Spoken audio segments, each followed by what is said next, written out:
On November 26th, 2007, Sean Taylor was shot in his Miami home by three intruders while his fiancee and 18-month-old daughter hid under a bed. The man they called God's football player would die the next day. He was 24. In his short life, Sean had accomplished more in the football world than many would in their entire careers.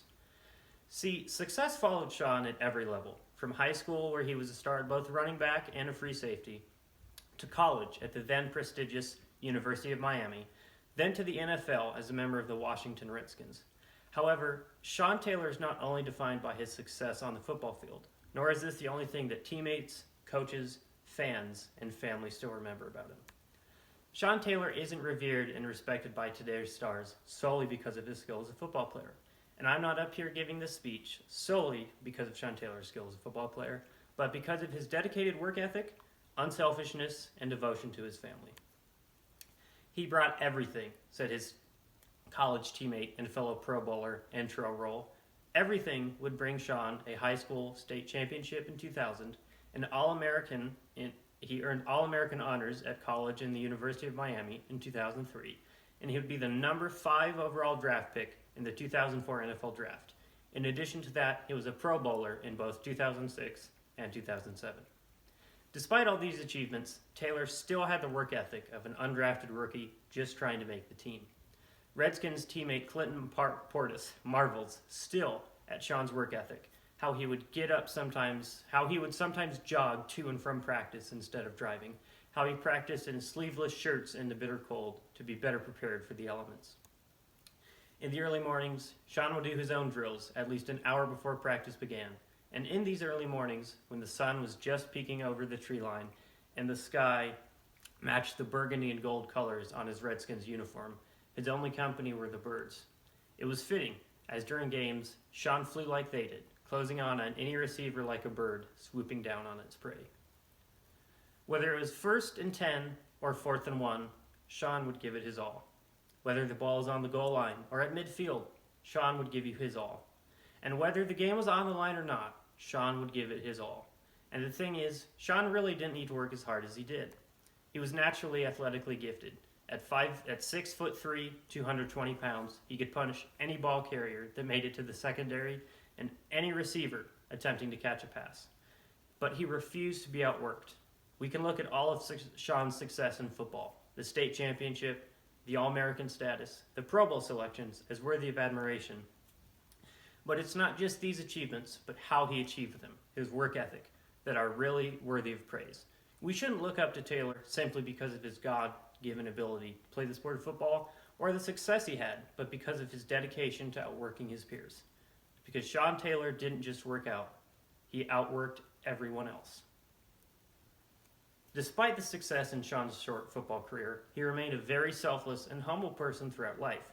Coming out of high school as the number 1 ranked recruit in the Miami-Dade County, Sean had the opportunity to play safety or running back in college. Running back was certainly the more alluring position and provided more opportunity for the glitz and glamour associated with football stardom. But the fame and recognition didn't matter to Sean. He just wanted to play the game. The University of Miami already had talent and depth at the running back position, so Sean would have to play on the defensive side of the ball. While other athletes would instead accept an offer from a different school that accommodated their preferred position, Sean took it in stride. Sean played the role he was given to help the team win, and as a freshman voiced no frustration, playing mainly on the special teams unit. This selflessness would remain unchanged even after Sean made it to the NFL and achieved both fame and fortune. Rather than spending his money on fancy cars, rather than spending it on jewelry and clothes, Sean spent money with others in mind. He bought a home in Miami that would quickly become a gathering place for both friends and family. He offered financial support for friends and family when they needed it and hired the less fortunate members of his community to do odd jobs around his home. Both on the field and off, Sean was anything but selfish. And family had always been important to Sean. Despite receiving offers to a myriad of the nation's top college football programs, Sean accepted a scholarship to his hometown Miami Hurricanes to attend school and play closer to his family. This devotion to family would strengthen after Sean became a dad. In May of 2006, Taylor and his then-girlfriend, Jackie Garcia Haley, welcomed a daughter into the world. Following the birth of his daughter, named Jackie after her mother, Sean made it a point to focus on only what mattered: football, and his family. Sean found a purpose in caring for his daughter and cherished the responsibility of being a parent. Then Redskins defensive coordinator Greg Williams remembers how the birth of his daughter caused Sean to distance himself from the reckless young man who hung out with the wrong crowd and tried too hard to prove himself as he had been perceived previously. When his daughter was born, he and me had a conversation. He said to me, "Now I have someone else to play for and take care of." She meant so much, Williams said. After becoming a father, Sean's style of play only got harder, faster, more punishing, because in the Redskins organization, a win on Sunday meant a day off on Monday, and a day off on Monday meant a day that Sean could spend with family.